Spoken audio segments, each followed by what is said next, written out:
বন্ধুসকল পোনপ্ৰথমে আপোনালোকক মোৰ চেনেললৈ স্বাগতম জনাইছোঁ।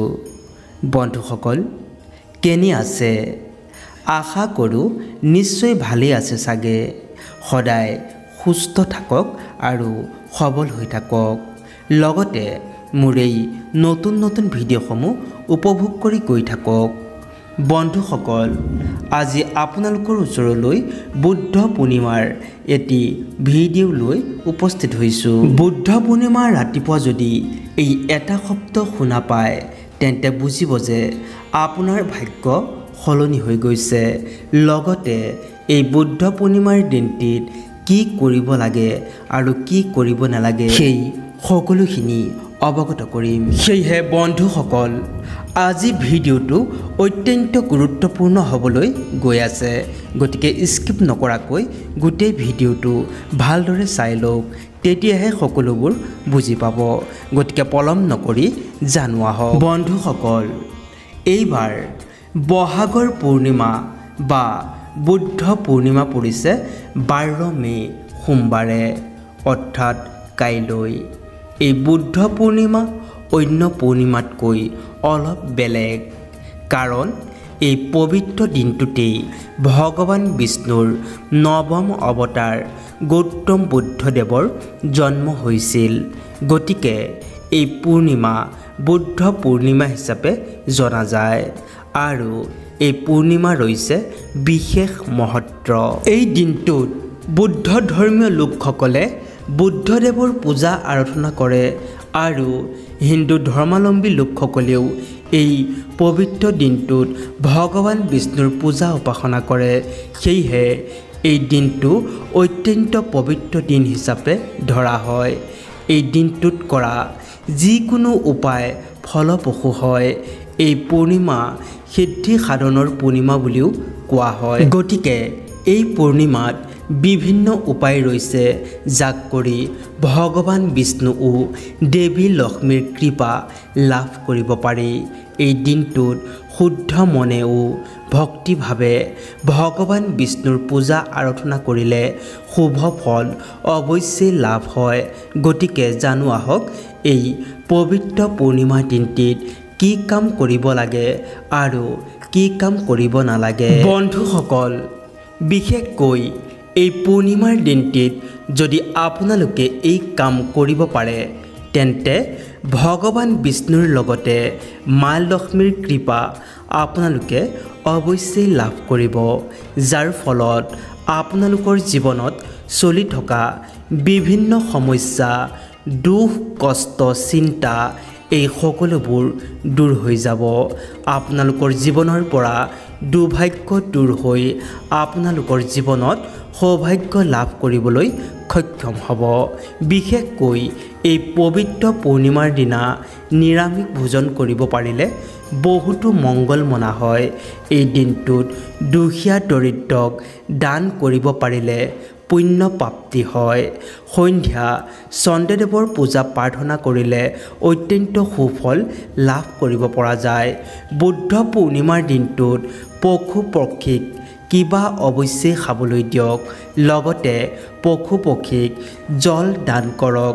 লগতে আহঁত বৃক্ষক পূজা কৰিব, কাৰণ এই আহঁত বৃক্ষক বুদ্ধদেৱৰ জ্ঞান প্ৰাপ্তিৰ স্থান মনা হয়। এই দিনটোত মা লক্ষ্মীৰ পূজা আপুনি অৱশ্যেই কৰিব। এই সকলোবোৰৰ দ্বাৰা জীৱনৰ পৰা দুখ, কষ্ট ও সমস্যা দূৰ হ'ব। লগতে মা লক্ষ্মীৰ কৃপাত আপোনাৰ ভাগ্য উদয় হ'ব। কিন্তু এই পবিত্ৰ দিনটোত এইবোৰ কাম আপোনালোকে একেবাৰে নকৰিব। এই পবিত্ৰ দিনটোত বিশেষকৈ মাছ, মাংস, কণী, মদ্যপান আদি ভুলতো নকৰিব। ক্ৰোধ, হিংসা আদিৰ পৰাও দূৰৈত থাকিব। লোভ, ক্ৰোধ বা নেতিবাচক চিন্তা এৰি চলিব। এতিয়া জানো আহক এই পূৰ্ণিমাৰ আগত আপুনি কি সংকেত পালে বা আপুনি ৰাতিপুৱা সময়ত কি শব্দ শুনিলে আপোনাৰ ভাগ্য উদয় হ'ব, যি স্বয়ং বিষ্ণু ও দেৱী লক্ষ্মীৰ দ্বাৰা পঠোৱা সংকেত যাক ক'লে আপোনাৰ শুভ ফল নষ্ট হৈ যাব লগতে আপুনি পাবলগীয়াও হেৰুৱাব সেয়েহে এই শব্দ বা আপুনি এই যদি সংকেত পায় তেন্তে আনক কেতিয়াও ক'ব নালাগে যি স্বয়ং বিষ্ণু ও দেৱী লক্ষ্মীৰ দ্বাৰা পঠোৱা সংকেত যাক ক'লে আপোনাৰ শুভ ফল নষ্ট হৈ যাব পাৰে গতিকে জানো আহক ইয়াৰ বিষয় 1 নম্বৰতে বুদ্ধ পূৰ্ণিমাৰ আগতে যদি আপোনাৰ ঘৰলৈ প্ৰায় চৰাই চিৰিকটিৰ আগমন ঘটে আৰু যদি সেই চৰাই নীলকণ্ঠ চৰাই হয় তেন্তে আৰু ভাল হয় এই চৰাই বা পক্ষীৰ আপোনাৰ ঘৰলৈ আগমন হ'লেই বুজিব যে আপোনাৰ জীৱনলৈ ইতিবাচক শক্তিৰ প্ৰৱেশৰ ইংগিত আহিছে আপোনাৰ বাবে ভাল সময়ৰ আগমন হ'ব 2 নম্বৰতে এই পবিত্ৰ পূৰ্ণিমাৰ আগত যদি আপুনি কোনো অপূৰ্ব সুগন্ধি অনুভৱ কৰে অৰ্থাৎ এই পূৰ্ণিমাৰ সময়ছোৱাত যদি আপুনি কোনো অপূৰ্ব সুগন্ধিৰ অনুভৱ কৰে যাক আন কোনেও নাপায় কেৱল আপুনিহে পাইছে তেন্তে ই দেৱী ও দেৱতাৰ উপস্থিতিৰ স্পষ্ট লক্ষণ হ'ব পাৰে লগতে এইটো বুজাইছে যে আপুনি আধ্যাত্মিক মুহূৰ্তৰ ভিতৰত আছে এনে যদি অপূৰ্ব সুগন্ধি পায় তেন্তে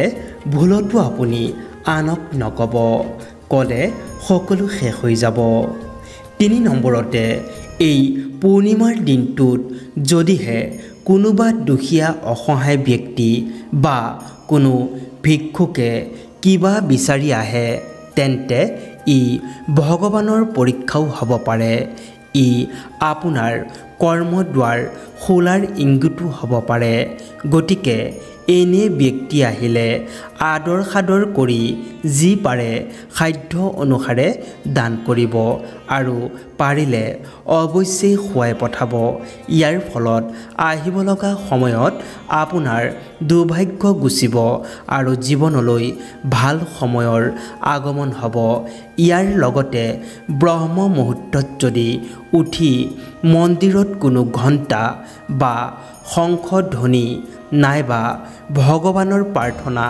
গুণানুকীৰ্তন আপোনাৰ কাণত পৰে তেন্তে ই আপোনাৰ বাবে ভগৱানৰ কৃপা লাভ হোৱাৰ এক সংকেত আপোনাৰ বাবে ভাল সময় অহাৰ সংকেত গতিকে এই সংকেতবোৰ পালে আপুনি সম্পূৰ্ণ ইতিবাচক মনোভাৱেৰে থাকি ভক্তি ও শ্ৰদ্ধা সহিত ভগৱান ও মা লক্ষ্মীৰ পূজা আৰাধনা কৰিব দেখিব আহিব লগা সময়ত আপোনাৰ সকলো দুখ কষ্ট সকলো সমস্যা দূৰ হৈ জীৱনলৈ অৱশ্যেই ভাল সময়ৰ আগমন হ'ব বন্ধুসকল আজিলৈ ইমানেই যদি ভিডিওটো ভাল লাগিছে এটা লাইক কৰি দিব আৰু কমেণ্টত লিখিব নাপাহৰিব ওম লক্ষ্মী নাৰায়ণী নমঃ